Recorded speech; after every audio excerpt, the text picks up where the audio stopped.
Assalamu alaikum. It's me, Mohammed. I'm Khalid, and you are watching YouTube channel Biochem PCMD.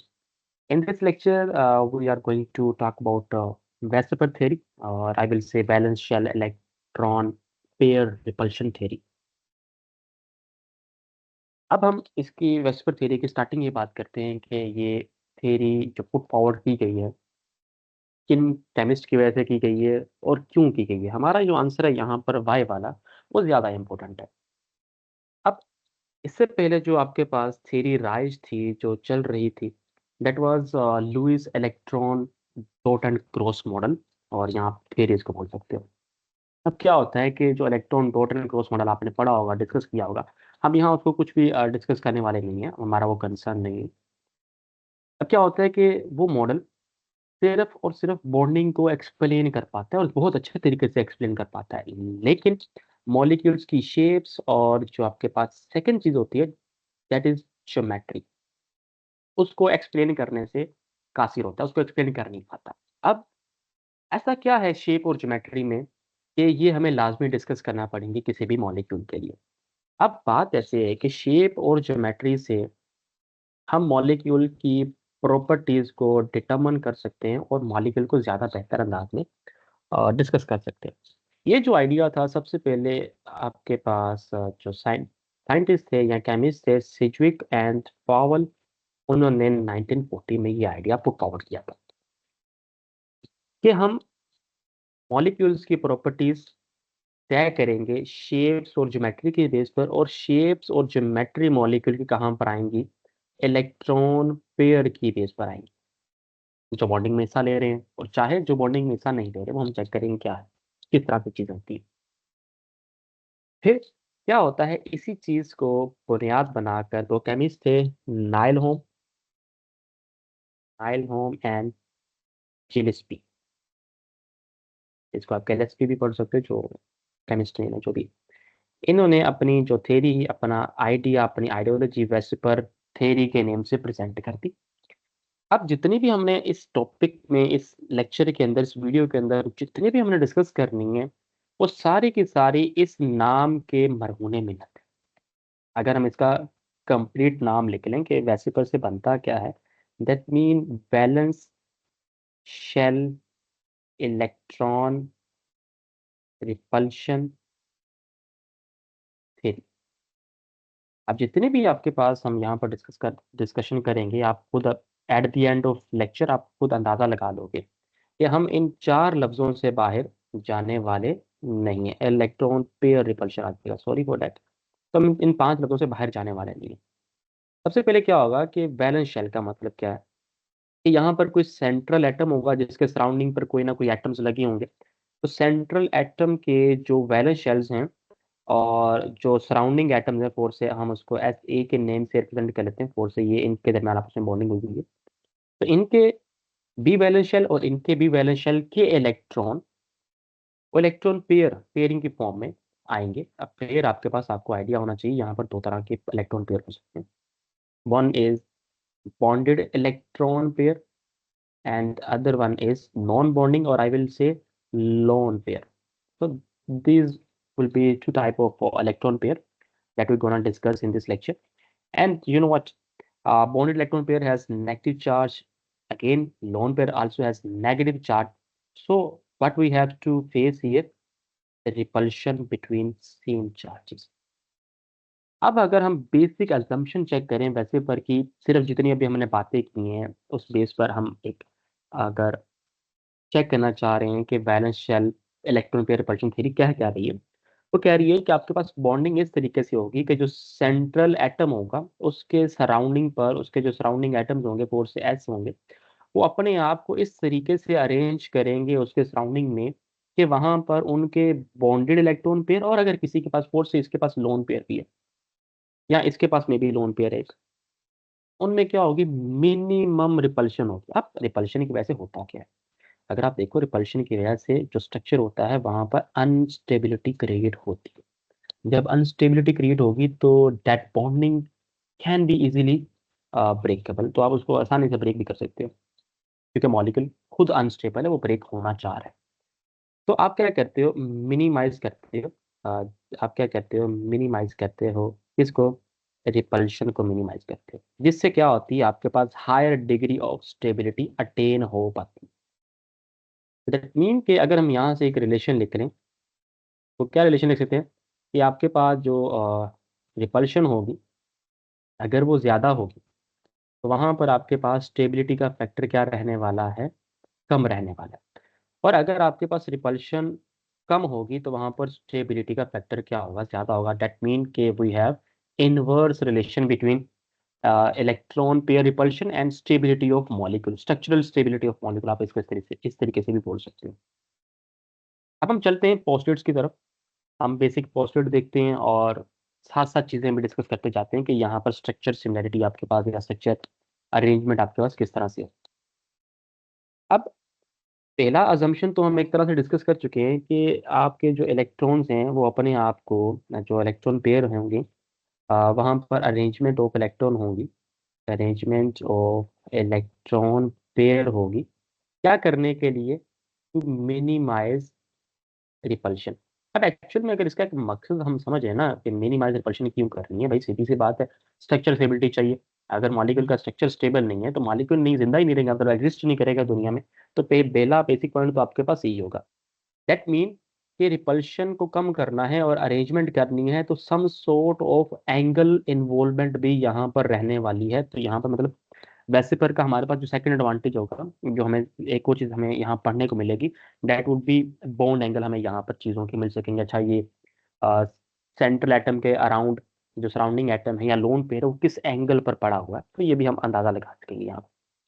फिर जब हमारे पास bond angle आएगा तो यहाँ से हम शेप और ज्योमेट्री भी डिस्कस कर सकेंगे इजीली।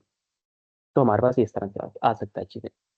अच्छा अब अगर आप देखो कि रिपल्शन किन, आप देखो एक और चीज़ आप देखो कि बॉन्ड, या आप सॉरी सॉरी सॉरी आप इस तरह कर लो इसको कि आपके पास जो इलेक्ट्रॉन पेयर हैं वो कितने टाइप्स के यहाँ पर आपको अवेलेबल होंगे। पहला जो आपके पास होगा that will be bonded electron pair, जो कि आप ऊपर देख चुके हो। अच्छा ठीक है, दूसरा इलेक्ट्रॉन पेयर आपके पास कौन सा है वो भी आप ऊपर देख चुके हो, दैट वाज लोन पेयर। अच्छा अब होता क्या है, अब बॉन्डेड इलेक्ट्रॉन पेयर की जो इलेक्ट्रॉनिक क्लाउड होगी, इलेक्ट्रॉनिक क्लाउड क्या होगा, उसका लेस डिफ्यूज हुआ होगा, ज़्यादा फैला हुआ नहीं होगा। क्यों? क्योंकि वो दो न्यूक्लियस, अब एन का मतलब यहाँ पर न्यूक्लियस है, एन का मतलब नाइट्रोजन नहीं है या पूरा एटम नहीं है, सिंपल सी हम नाइट्रोजन की बात कर, सॉरी न्यूक्लियस की बात करते हैं। तो अगर ये दो एटम है और उनके न्यूक्लियस पड़े हुए हैं यहाँ पर तो ये इलेक्ट्रॉन पेयर पड़ा हुआ है। अब इस इलेक्ट्रॉन पेयर क्या है आपके पास, ये बॉन्डेड इलेक्ट्रॉन पेयर है, तो क्या होगा, ये इसका जो इलेक्ट्रॉनिक क्लाउड होगा मैक्सिमम इसी रेंज में रहने वाला है, इसी रेंज में फैलने वाला है। क्योंकि इलेक्ट्रॉन की मूवमेंट होगी आपके पास, इलेक्ट्रॉनिक क्लाउड बनेगा, तो ये इससे ज़्यादा फैलेगा नहीं। क्यों इससे ज़्यादा फैलेगा नहीं? क्योंकि ये जो एरिया होगा directly under the influence of two nucleus आएगा। दो एटम के दो न्यूक्लियस इसको होल्ड कर रहे हैं, इसको कंट्रोल कर रहे हैं, इसको रेगुलेट कर रहे हैं, जैसे मर्जी आप इसको कहना चाहो। लेकिन अगर आप बेटा लोन पेयर की बात करो ना, लोन पेयर क्या होता है, फोर से ये एक एटम का न्यूक्लियस है और फोर से ये उसका लोन पेयर पड़ा हुआ है। अब लोन पेयर इस पर जो, इस लोन पेयर पर जो फोर्स रखेगा वो दूसरे एटम का न्यूक्लियस नहीं रख सकता, सिर्फ इसी को देखना पड़ेगा, सिर्फ इसी कितनी होल्ड हो सकती है। तो ये जो लोन पेयर है तो इसके पास क्या होगी, लोन पेयर के पास ज्यादा आज़ादी होगी, that will be more diffused. क्यों? क्योंकि ये सिंगल न्यूक्लियस से कंट्रोल हो रहा है और उस न्यूक्लियस का पास इतनी ताकत नहीं है कि वो इसको भी रेगुलेट कर सके, क्योंकि उसने बॉन्डेड इलेक्ट्रॉन पेयर को भी देखना और चीजें भी उसने देखनी है। ठीक है, तो यहाँ पर क्या होगी, ये ज्यादा डिफ्यूज हुआ होगा, मतलब ज्यादा नेगेटिव इसका आप कह लो इलेक्ट्रॉनिक क्लाउड होगा आपके पास, या सिंपल अगर आप कह रहे हैं इसने ज्यादा एरिया कवर हुआ किया होगा।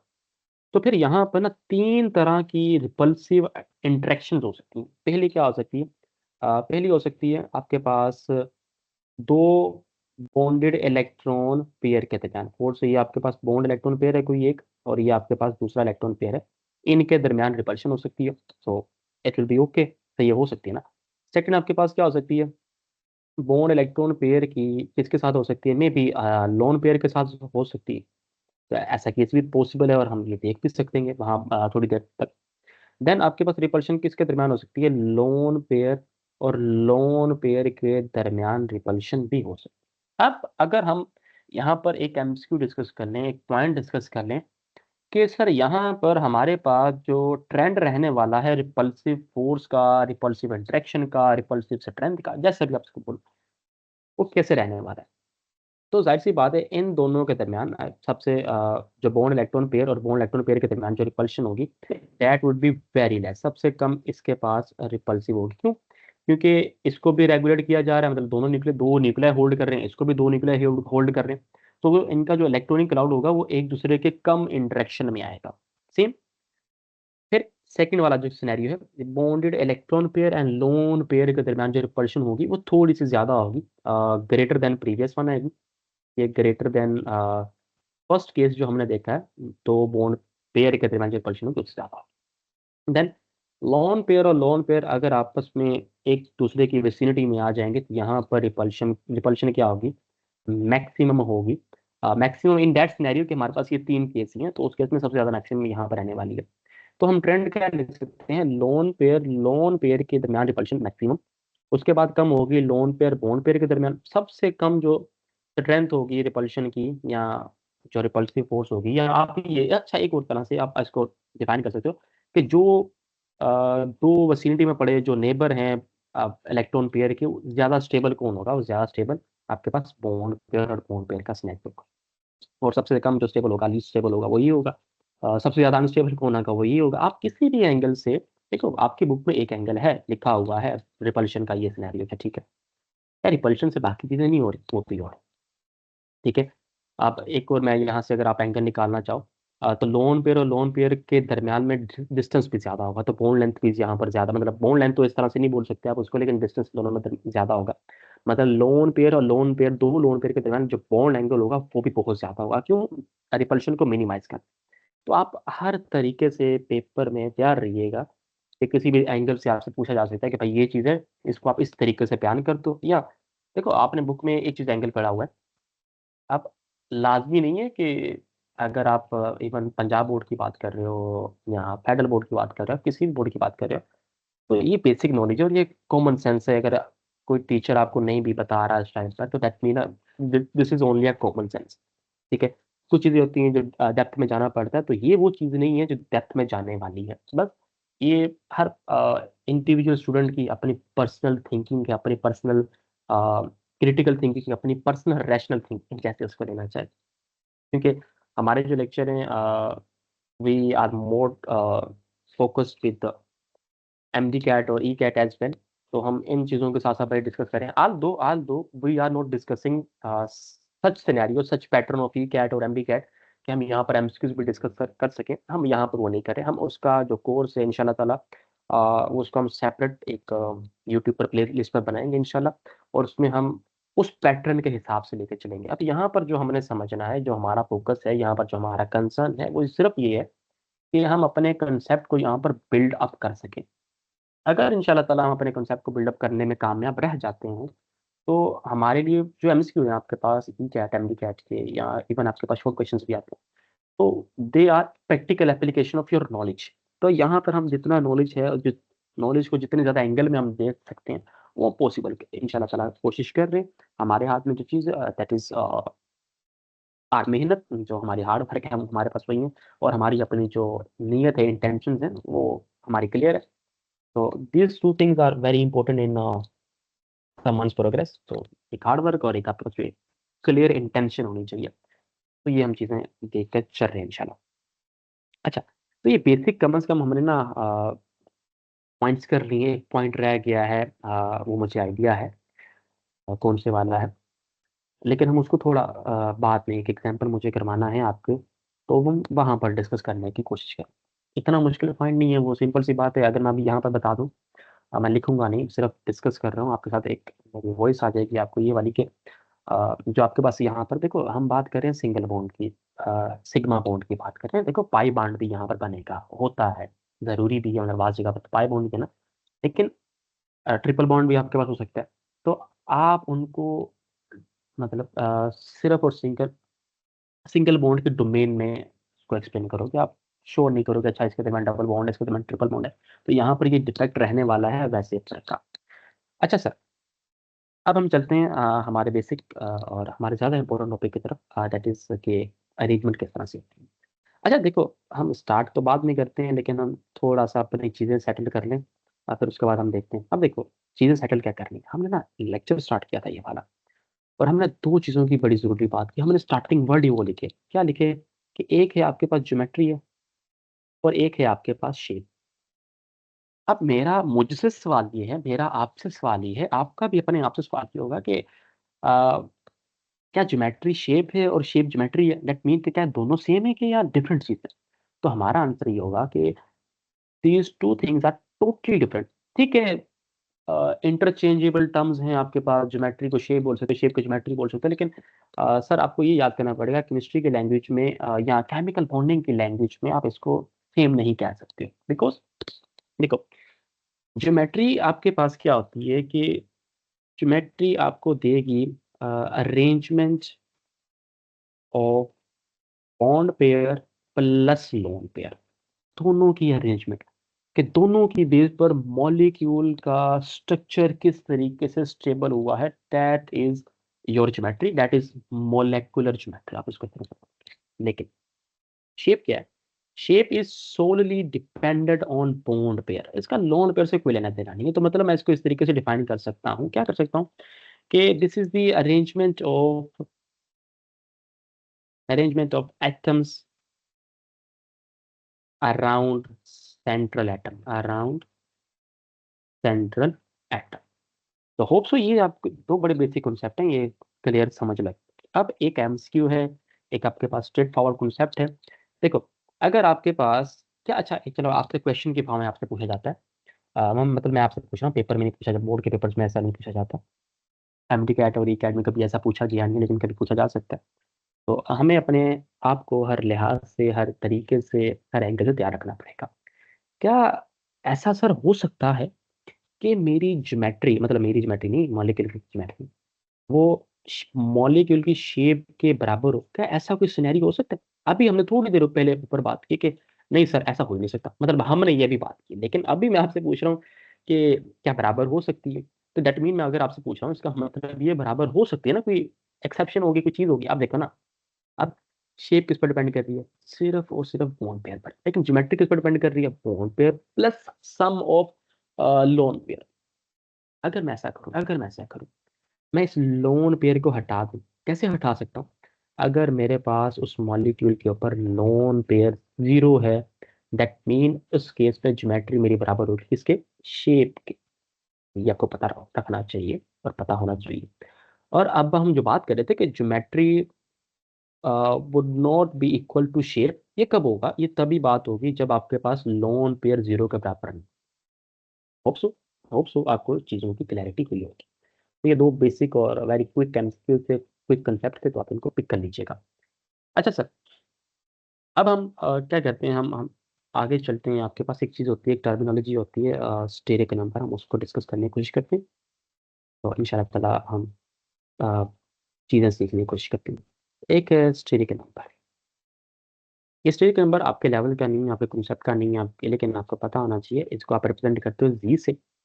अच्छा, ज़्यादातर जो जी की वैल्यू है ना, अगर मैं आपको सही बताऊं, सच्ची बात बताऊं, तो जी या स्टेरिक नंबर ज़्यादातर यूज़ किया जाता है हिब्रिडाइजेशन को कैलकुलेट करने के लिए, आइडेंटिफाई करने के लिए। लाइक अगर जी की वैल्यू आपके पास 4 आती है, दैट मीन वहाँ पर जो हाइब्रिडाइजेशन होगी, सेंट्रल एटम की हाइब्रिडाइजेशन होगी, वो sp3 होगी। अगर जी की वैल्यू आपके पास 3 आती है, दैट मीन वहाँ पर sp2 होगी। अगर जी की वैल्यू 2 आती है, दैट मीन वहाँ पर हाइब्रिडाइजेशन sp होगी। अगर जी की वैल्यू मेरी 5 आ रही है, तो वहाँ पर होगी आपके पास sp3t होगी। तो ये थोड़ा ऊपर का कॉन्सेप्ट है, लेकिन फिर भी इसको आप फिलहाल, मतलब इसको आप एमडी कैट और कैट के लिए पिक कर सकते हैं, लेकिन आपके बोर्ड तक ये 3 काफ़ी है। अच्छा, और अगर आपके पास जी की वैल्यू 6 आती है, तो दैट मीन sp3d2 आ जाएगी। बस ये आपने इस तरह से करना है। अगर सी 7 भी आता है, तो sp3d फिर आप इसको इस तरह से कर सकते हो। अच्छा, फिलहाल हमारा जो Z5 से लेकर Z7 तक हमारा से कोई लेना देना नहीं।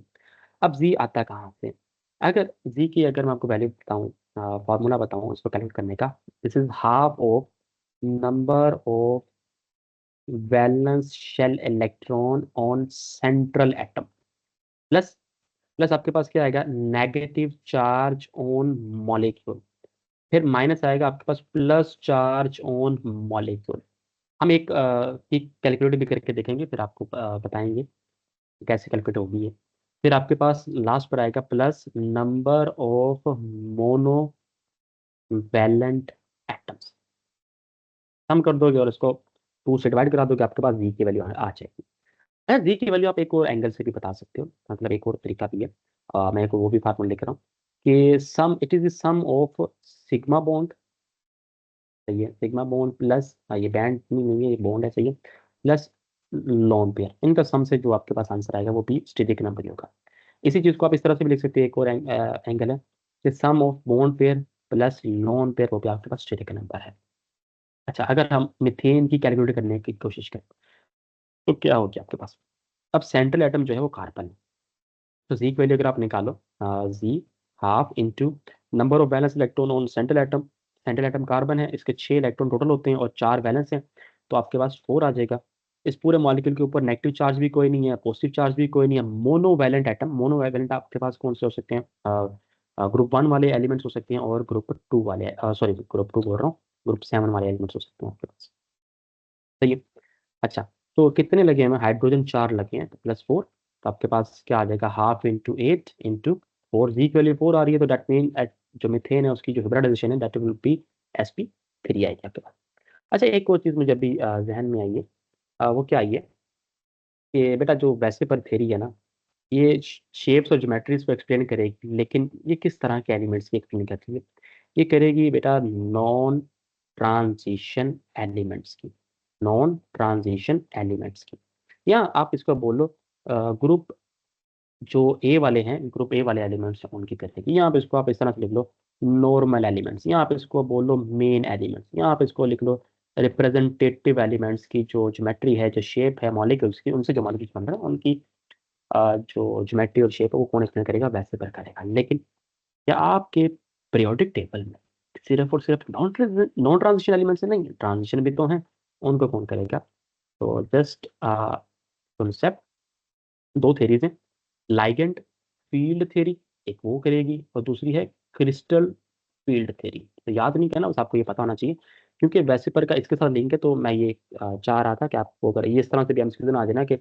वेसिपर का हर तरह के एलिमेंट से बनने वाले मॉलिक्यूल को डिस्कस करेगी, नहीं, ऐसा नहीं है, ये सिर्फ नॉन ट्रांजिशन एलिमेंट्स या ग्रुप ए वालों की बात करेगी, तो ये आपको पता होना चाहिए। अब आपको स्टैटिक नंबर निकालना आ गया होगा, तो अब यहाँ से हम आगे मूव फॉरवर्ड करते हैं, अपने आप को मूव ऑन कर रहे हैं और हम चलते हैं टेबल की तरफ। अच्छा, अगर हम पहली फॉर्म लिखें AB2 टाइप के मॉलिक्यूल, अच्छा पहले तो आप देखो ना AB2, यहाँ पर जो सेंट्रल एटम होगा वो क्या है आपके पास, ए है, ये पता होना चाहिए। फिर आपके पास जो सराउंडिंग एटम्स हैं वो आपको पता होना चाहिए, कौन सा है, वो बी है। अब क्या होगा, ए के अराउंड या सराउंडिंग में बी अपने आप को इस तरीके से अरेंज करेंगे कि बी, दो बी के दरमियान और बी का ए के दरमियान जो भी है वो रिपल्शन मिनिमाइज हो सके, मतलब इसके जो इलेक्ट्रॉन पेयर हैं और इसके जो इलेक्ट्रॉन पेयर हैं उनके दरमियान जो रिपल्शन है वो मैक्सिममली कम हो सके, या जितनी हम उसको कम करवा सकें वो करवा सकें यहाँ पर।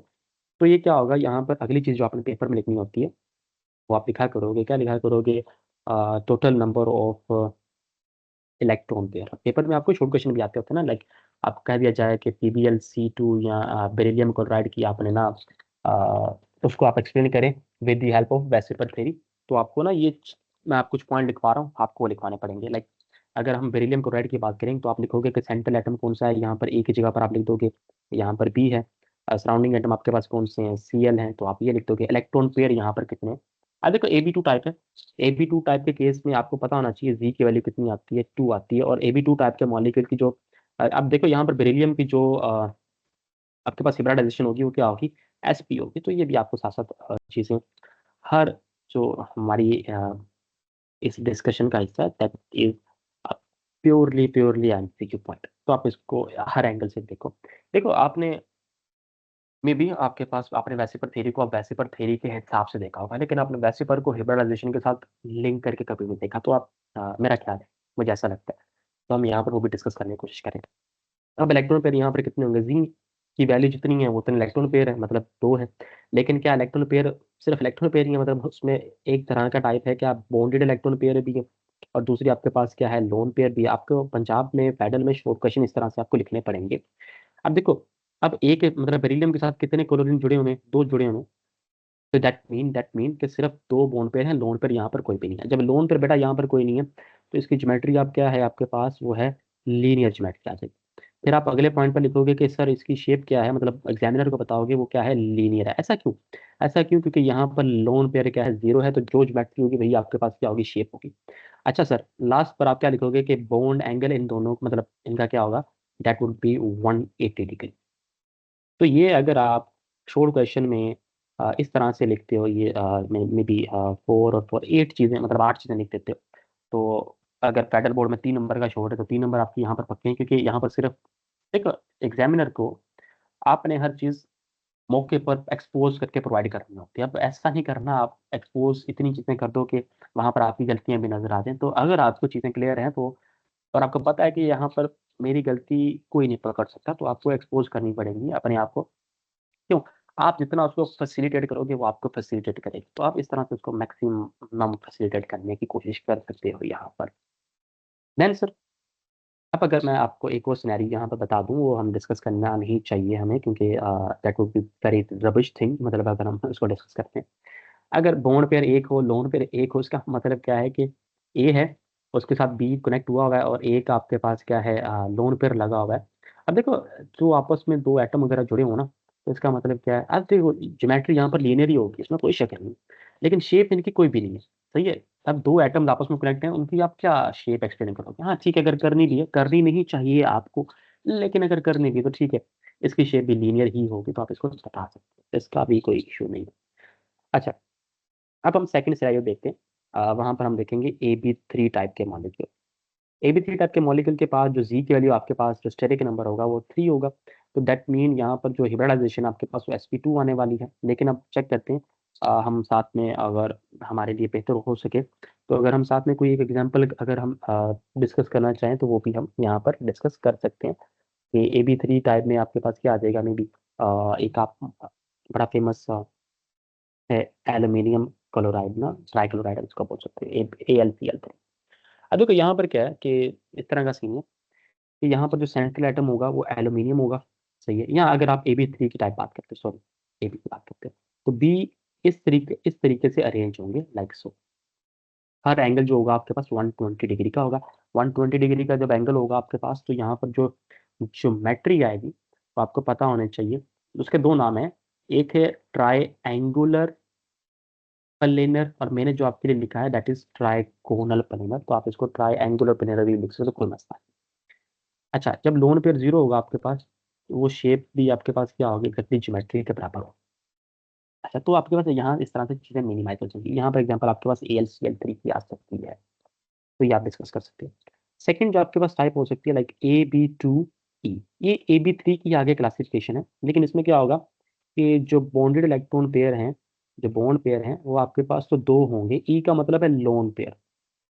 अगर आपकी बुक में इसको एक्स से रिप्रेजेंट किया गया तब भी आप चेक कर लो, अगर ई से लिखा है तो तब भी आप चेक कर लो, इसका मतलब लोन पेयर ही है, तो इसमें एक होगा। अब इसमें क्या होगा बेटा, ये ए के ऊपर क्या है, 4 से यहाँ पर आपके पास लोन पेयर है, तो यहाँ पर आपके पास क्या होंगे, सराउंडिंग एटम्स। अब देखो ज्योमेट्री इसकी भी कौन सी है, ट्राइगोनल प्लेनर ही है। लेकिन अगर आप शेप चेक करो, शेप किस पर डिपेंड करती है, आपने मुझे थोड़ी देर पहले बताया, वो सिर्फ और सिर्फ बॉन्ड पेयर पर डिपेंड करती है। अगर आप मुझे खुद बताओ यहाँ से, अब देखो, अगर मैं ये लोन पेयर यहाँ से हटा दूँ, ये हटा दिया, अब इसकी शेप क्या बन रही है? शेप अगर गौर से चेक करो, यहाँ तो इसकी आपके पास बेंट है, मतलब झुकी हुई चीज है। यहाँ आपके पास वी शेप्ड है, अगर वी शेप्ड कैसे है तो चेक करो ना, इस तरह से आपके पास वी शेप बन रही है। यहाँ इसको आप क्या बोलोगे, एंगुलर, सही है। अब दोबारा से मैं लोन पेयर यहाँ पर जनरेट कर रहा हूँ। अब देखो, मुझे खुद बताओ, 2 बी के दरमियान, मतलब सराउंडिंग एटम के दरमियान एंगल तो 120 होना चाहिए था। क्या 120 होगा? नहीं। कितना होगा? 120 से कम होगा। अच्छा, इन दोनों के दरमियान भी एंगल 120 होना चाहिए था। क्या 120 होगा? नहीं, 120 से ज्यादा होगा। ये 2 चीजें आपको पता होनी चाहिए। देन आपके पास वही सेम कैसे, अगर 2 लोन पेयर आ जाएंगे तो लोन पेयर एक आ जाएगा, ठीक है। तो उस केस में आपके पास क्या होगा, लीनियर शेप बनेगी, ज्योमेट्री वही रहेगी।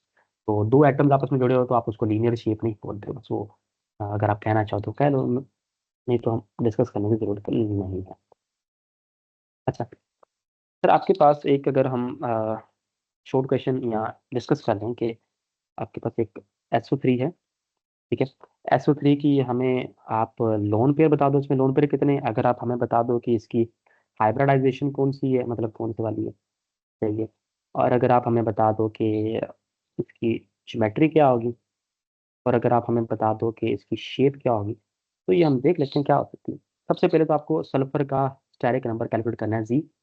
सल्फर के वैलेंस शेल में 6 इलेक्ट्रॉन होते हैं। इस पर नेगेटिव चार्ज भी कोई नहीं है, पॉजिटिव चार्ज भी कोई नहीं है। और समझ एक ही चीज़, अब ऊपर आप जाओ और नंबर ऑफ मोनोवैलेंट एटम चाहिए थे। अब ऑक्सीजन मोनोवैलेंट नहीं है, डाइवैलेंट है, तो मतलब आपके पास मोनोवैलेंट भी कुछ नहीं है, तो 6 आ गया। जी की वैल्यू आपके पास क्या आ जाएगी, 1/2 × 6 × 3 आंसर आ जाएगा आपके पास। तो दैट मीन ये हिब्रिडाइजेशन आपके पास क्या होगी, sp2 होगी। अब हिब्रिडाइजेशन अगर आपके पास sp2 है, तो देखो सल्फर के साथ 3 ऑक्सीजन जुड़े हैं, तो मतलब बॉन्ड पेयर 3 है, लोन पेयर का होगा 0 होगा। ज्योमेट्री इसकी कौन सी होगी, ट्राइगोनल प्लेनर रहने वाली है। अब लोन पेयर अगर 0 है तो शेप भी क्या होगी आपके पास, ट्राइगोनल प्लेनर होगी। अब जो चीज़ मैं बताना चाह रहा था ना आपको डबल बॉन्ड की, अब देखो सल्फर ट्राइऑक्साइड में क्या होता है, ऑक्सीजन के साथ डबल बॉन्ड होते हैं। लेकिन देखो हमने शो कैसे किए हैं, उसको सिंगल बॉन्ड के साथ ही शो किया है। क्योंकि वेस्ट पर ये कहती है कि आप डबल बॉन्ड और ट्रिपल बॉन्ड को आप सिंगल बॉन्ड की डोमेन नहीं एक्सटेंड करोगे, वैसे पर थ्योरी के अकॉर्डिंग। यहाँ पर जो बॉन्ड एंगल होगा वो आपके पास कितना होगा, 120 डिग्री का होगा। होप सो आपको इस तरह से निकालनी चीज़ें आ जाएंगी इंशाल्लाह ताला। हमारा मकसद अगर इस वीडियो में हम आपको समझा पा रहे हैं तो अच्छी बात। देन आपके पास AB4 टाइप। AB4 टाइप में आपके पास क्या होगी, जो ज्योमेट्री है वो तो सीधी सीधी बात याद कर लो आप, टेट्राहेड्रल रहने वाली है, लेकिन जी का नंबर आपके पास 4 होगा। sp3 हाइब्रिडाइजेशन यहाँ पर रहने वाली है। ए के अगेंस्ट आप बी इस तरह से अरेंज करेगा अपने आप को, लाइक सो। अच्छा, इसमें जो एंगल है, हर एंगल आपके पास 109.5 डिग्री, या अगर इसको आप एक्चुअल में बात करते हो तो 109.28 डिग्री, कुछ इतना एंगल आपके पास आता है। सर यहाँ पर जो ज्योमेट्री रहने वाली है वो टेट्राहेड्रल ज्योमेट्री रहने वाली है, वो आप डिस्कस कर लोगे। अच्छा, अब इसमें जो आपके पास एग्जांपल आ जाती है वो CH4 की आती है। तो आप इस तरह से वो 8 चीज़ें कैलकुलेट कर सकते हो। 8 चीज़ें आपने क्या कैलकुलेट करनी है, सेंट्रल एटम कौन सा है, लाइक कार्बन है। सराउंडिंग एटम कौन से हैं, हाइड्रोजन है आपके पास। Total number of bond pair कितने हैं, वो आपके पास 4 हैं। और जो sorry, total number of electron pair कितने हैं, बॉन्ड पेयर भी आपके पास 4 हैं, लोन पेयर आपके पास यहाँ पर 0 है। ज्योमेट्री आपके पास टेट्राहेड्रल है, शेप आपके पास टेट्राहेड्रल है। बॉन्ड एंगल आपके पास कितना है, 109.5 डिग्री है। आप ये चीज़ें डिस्कस कर सकोगे, और हर शॉर्ट क्वेश्चन में आपने इस तरीके से ये डिस्कस करना है। देन अगर ऐसा हो AB4 टाइप में क्या हो, AB3E टाइप हो, यहाँ पर अब लोन पेयर एक आएगा, तो दैट मीन ज्योमेट्री यहाँ पर शेप के बराबर नहीं रहने वाली। तो यहाँ पर जो आपके पास केस आएगा, एग्जाम्पल आएगी, वो अमोनिया की आएगी। अब इसमें क्या होगा, एंगल थोड़ा सा रिड्यूस हो जाएगा, 107.5 डिग्री का हो जाएगा। अगर हम यहाँ पर बनाए, ये हाइड्रोजन है, ये भी हाइड्रोजन है, ये भी हाइड्रोजन है, और यहाँ पर आपके पास लोन पेयर है। अब देखो ये वाले जो दो एंगल होंगे वो 107.5 के होंगे, और ये वाला जो एंगल होगा वो 109.5 से ज्यादा का होने वाला है। तो ये आपको पता होना चाहिए, ये छोटी छोटी बातें जो आपको पता होनी चाहिए। अच्छा, अगर आप देखो इसकी शेप क्या होगी, शेप तो चलो ज्योमेट्री पर डिपेंड नहीं करेगी, वो लेदर फाइंड करनी पड़ेगी, लेकिन ज्योमेट्री इसकी क्या, टेट्राहेड्रल ही है।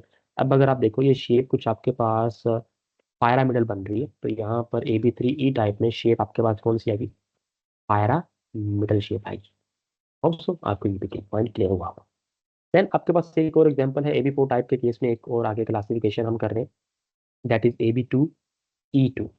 मतलब यहाँ पर आपके पास लोन पेयर 2 आने वाले हैं, मतलब यहाँ पर आपके पास वाटर का स्ट्रक्चर है, ऑक्सीजन के हाइड्रोजन इस तरह से जुड़े होंगे, और आपके पास यहाँ पर क्या होंगे, 2 लोन पेयर होंगे। तो ये यहाँ पर दो हाइड्रोजन के दरमियान जो एंगल होगा वो 104.5 डिग्री होगा, और ये लोन पेयर के दरमियान थोड़ा एंगल ज़्यादा होगा। तो ये आपने देख लेना। अब ज्योमेट्री इसकी टेट्राहेड्रल ही है, लेकिन जो इसकी शेप है, अगर आप गौर से देखो तो लाइक सो, ये आपके पास है, ये कौन सी ज्योमेट्री बन रही है, और सॉरी शेप बन रही है, आइदर पेंट, और I can say V shaped, और I can say this is angular.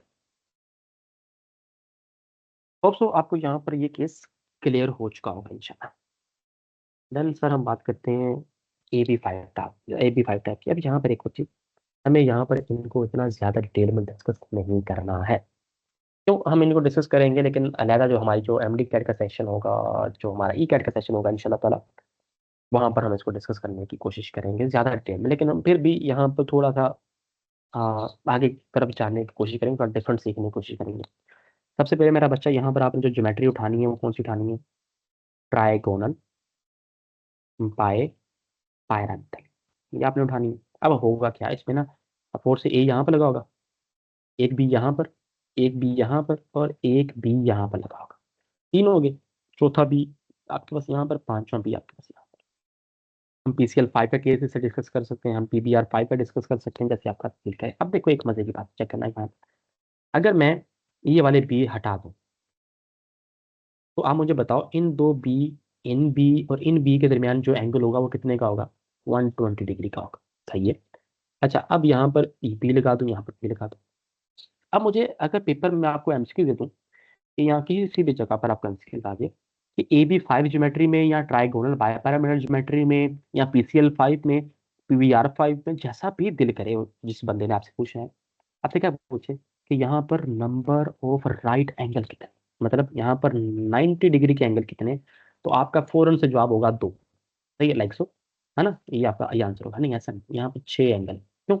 इस बी का एक एंगल इसके साथ है, 90 का एक इसके साथ है, एक इसका इसके साथ है, तो तीन राइट एंगल बना रहा है ये वाला बी, तीन ही ये वाला बी बनाएगा। तो दैट मीन यहाँ पर राइट एंगल 6 हैं, दो नहीं है। तो ये this is very beautiful concept for you, ये आपको पता होना चाहिए। अच्छा सर, आप मैं आपको एक और चीज़ सिखाता हूँ। वो क्या सिखा रहा हूँ कि यहाँ पर बी लगे हैं, ये वाला बी है और ये वाला बी है। अब देखो, अगर आपने डिस्कस किया है, वो कौन सा किया? पीसीएल 5 का डिस्कस किया है। अब ये सेम एटम थे क्लोरीन, हर पोजीशन पर क्लोरीन क्लोरीन क्लोरीन क्लोरीन, ऐसे ही था। लेकिन अगर क्या हो मैं आपको इस तरह का एक स्ट्रक्चर दे दूं, ये वाला, आपका कहूँ कि ठीक है जी, और अगर आप इसकी जी नोन की निकालो ना हिस्टेरिक नंबर, तो 5 ही आएगा। तो मतलब यहाँ पर ए बी 5 ज्योमेट्री तो लगेगी, लेकिन ऑक्सीजन कहाँ पर लगाओगे, फ्लोरीन कहाँ पर लगाओगे? तो आप कहोगे, मेरा भी यही मानना है, आपका भी यही मानना होगा, ठीक है, ऑक्सीजन यहाँ पर प्लेस कर दो, क्योंकि 3 है तो ये भी 3 है, तो सेम हो जाएगा। फ्लोरीन यहाँ पर है, फ्लोरीन यहाँ पर है, तो आपको भी सही है, ऐसा हो गया। लेकिन अगर मैं आपको यही पर भी एक और कॉन्सेप्ट खराब करता हूँ, लाइक अगर मैं इस तरह से लिख दूँ, लाइक एक हाइपोथेटिकल भी चीज़ ले लेते हैं, इस तरह से ले लूँ, अगर PBl F3 Cl2 में भी मैं इस तरह से लिख लूँ F3Cl2, तो अब यहाँ पर आपका कॉन्सेप्ट बढ़ने वाला है, खराब होने वाला है। अब देखो, मेरा मानना ये होगा, आपका मानना ये होगा कि सर सीधी सी बात है, फ्लोरीन यहाँ पर लगा दें आप, सही है, एंजॉय करें, और क्लोरीन दो है, वो बेचारों को यहाँ पर लगा दें। ऐसा नहीं है। अब दो चीज़ें आपको तैयार करनी पड़ेगी, जो दो चीज़ें याद करनी पड़ेगी। पहली चीज, element with higher electronegativity, more electronegativity, more electronegative element must be placed on axial angle और axial position। मसला हो गया ना, एक्सियल क्या आ गया? एक्सियल वो प्लेस होगी जो एक्सिस के ऊपर होगी, ये वाली place। मतलब फ्लोरीन यहाँ पर लगेगा, फ्लोरीन यहाँ पर लगेगा, सही है। और जो लो या लेस इलेक्ट्रोनेगेटिव एलिमेंट होगा, उसको आप रखोगे इक्वाटोरियल पोजीशन पर। इक्वाटोरियल पोजीशन कौन सी है? जिनके दरमियान 120 का एंगल बन रहा हो, like so, like so, like so. तो अब आपका जो स्ट्रक्चर होगा फिर किस तरह से बनेगा? जेड डी जीनोन वाला। देखो, फ्लोरीन यहाँ पर लगा दिए, फ्लोरीन यहाँ पर लगा दिए, और आपके पास ये है। अब एक फ्लोरीन आप जहाँ पर दिल करता है वो लगा दो, मैंने यहाँ पर लगा दिया, बाकी दो फ्लोरीन आप यहाँ पर लगा दो। सही है। अब यहीं पर अगर आप PBl भी लगा दो, मैं लेड लगा दो, तो मस्तानी आप ये लगा दो। सही है। अब आप क्या कहोगे? अब देखो, आप मुझसे सिर्फ सवाल पूछो, तो सर देखो इतना तो मसला भी नहीं है, जहाँ पर दिल करता है लगा दो, लाइक हमें ऐसा क्यों करना पड़ा है? देखो, अगर आपसे एग्जामिनर ने सवाल पूछ लिया कि बेटा ये बताओ, CL PB CL के दरमियान एंगल कौन सा है, तो अगर आपने ये वाला स्ट्रक्चर बनाया होगा, मतलब मैं आपको दोबारा आपके वाला, जो मेरी सोच है, मतलब मेरी पहले भी सोच यही है, ठीक है, कि हम इस तरह से ही बनाएं, लाइक सो, तो ये गलत स्ट्रक्चर है। तो आपका आंसर क्या होगा? Sir this is 180 degree. सही है, इन दोनों के दरमियान 180 है ना, लीनियर स्ट्रक्चर ज्योमेट्री बन रही है आपके पास, लेकिन इन दोनों के दरमियान इस स्ट्रक्चर के अंदर 120 डिग्री का एंगल होता है। तो ये भाई आपके पास, तो ये आपका इस जगह पर MCQ बढ़ सकता है, तो आपको इस चीज़ को थोड़ा सा देखना पड़ेगा, ऐसा मसला नहीं है, ठीक है। इसको अगर आप लेड है या अगर फॉस्फोरस यहाँ पर आप लगा दो, कोई मसला नहीं है यहाँ पर। हम एक हाइपोथेटिकल एग्जांपल ही कर रहे थे, तो इस तरीके से। अच्छा, अब अगर आपके पास हम AB4 E टाइप डिस्कस कर लें, मतलब AB5 में अब आपके पास एक लोन पेयर आ चुका है, तो सर लोन पेयर कहाँ पर जाएगा?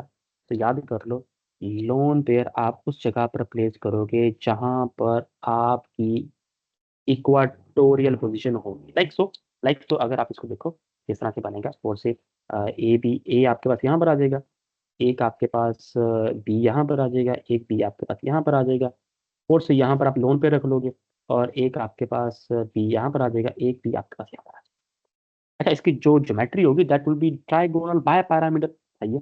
लेकिन शेप क्या होगी सर? आपका मतलब हो गया। शेप आप क्या करो, इसको थोड़ा सा ना रोटेट करो, इसको इस तरह ऊपर ले जाओ। अगर आप इस तरह से देखो, इसको आपके पास ये भी आ गया, एक ये भी आ गया, एक ये भी आ गया, आपके पास ये भी आ गया, और ये लोन पेयर आ गया। अब लोन पेयर का शेप में कोई लेना देना नहीं है, तो अगर आप देखो ये कौन सी शेप बन रही है, दिस इज सीधा शेप, तो ये आपको पता होना चाहिए। तो ये होप सो ये क्लियर होगा।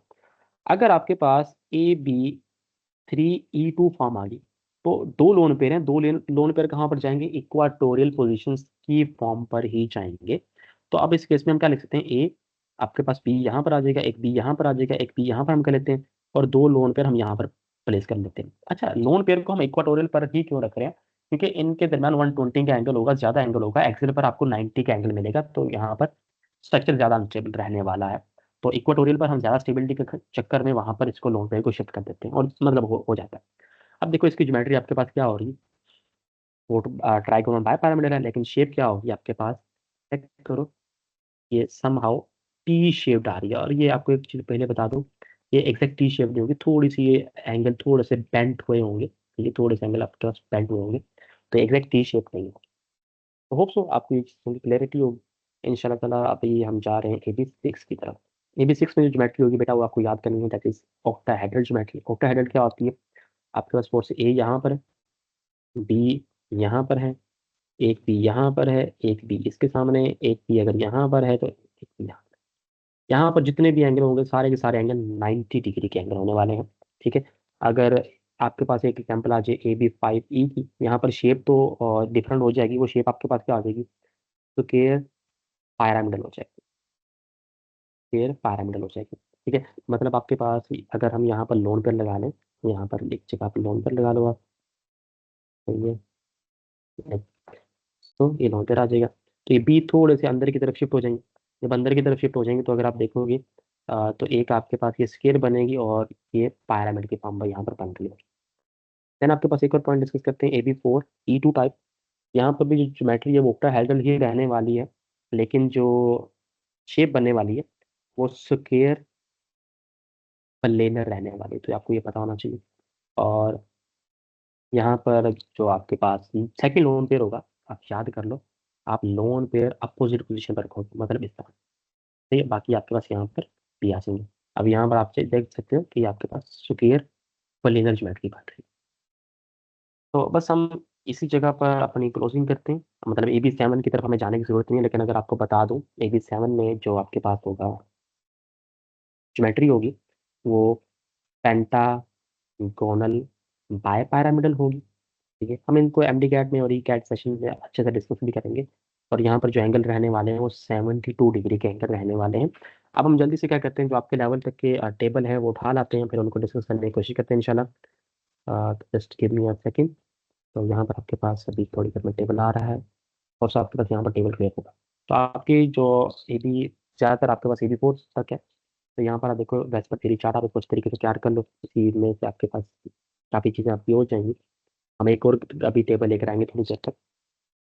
देखो AB2 टाइप में आपके पास क्या है, नंबर ऑफ इलेक्ट्रॉन ग्रुप दो हैं, लीनियर ज्योमेट्री है, ये वाले केस हम यहाँ पर डिस्कस करते हैं, कोई होता नहीं।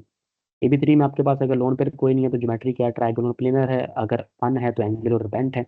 अच्छा, एक और आंसर आ सकता है कि कौन सी टाइप की शेप सेम होगी, कब सेम होगी AB3 टाइप में और AB4 टाइप में? तो आपको ये बताना पड़ेगा जब आपके पास वहां पर लोन पेयर एक होगा किसमें, AB3 टाइप में, और अगर लोन पेयर आपके पास दो होंगे किसमें, AB4 टाइप में, तो आपका ज्योमेट्री सॉरी शेप सेम होने आने वाली है। हाल दो ज्योमेट्री डिफरेंट हो। सही, तो आपके पास ये ग्राफ आप इसको एग्जैक्टली यहाँ पर अगर स्क्रीनशॉट लेना चाहो तो आप ले सकते हो, और डिस्कस करने के लिए आप इसको सिंपली, मैंने भी गूगल से उठाया है, आपको गूगल से जाकर चेक कर सकते हो। इसमें मैंने अपनी तरफ से मेहनत करके नहीं बनाए, ठीक है, तो it's not a big deal. यहाँ पर ज़्यादा आपके पास डिस्क्राइब एक ग्राफ आ गया है, ये भी आपको गूगल से इंशाल्लाह मिल जाएगा। तो यहाँ पर आप चेक कर सकते हो, इलेक्ट्रॉन ग्रुप दो हैं, बॉन्डिंग पेयर दो हैं, लोन पेयर आपके पास ये एग्जाम्पल के साथ इसको कैरी किया गया, एक्सप्लेन किया गया। तो होप सो आपको इस लेक्चर की समझ आई होगी इंशाल्लाह ताला। अगर आपको सिर्फ और सिर्फ बेसिक अजम्पशन की समझ आ गई है वैसे पर की, तो हमारा जो इस लेक्चर का मकसद था वो ख़त्म हो चुका है। इसमें हमारा बाकी जो चीज़ें थी वो आप खुद भी कर सकते हो, वो ज़्यादा एसच नहीं है। अगर आपको बेसिक मकसद, बेसिक कॉन्सेप्ट वैसे पर थ्योरी का समझ आ चुका है, तो हमारा आज के लेक्चर का जो भी मकसद था वो हल हो चुका है अल्हम्दुलिल्लाह।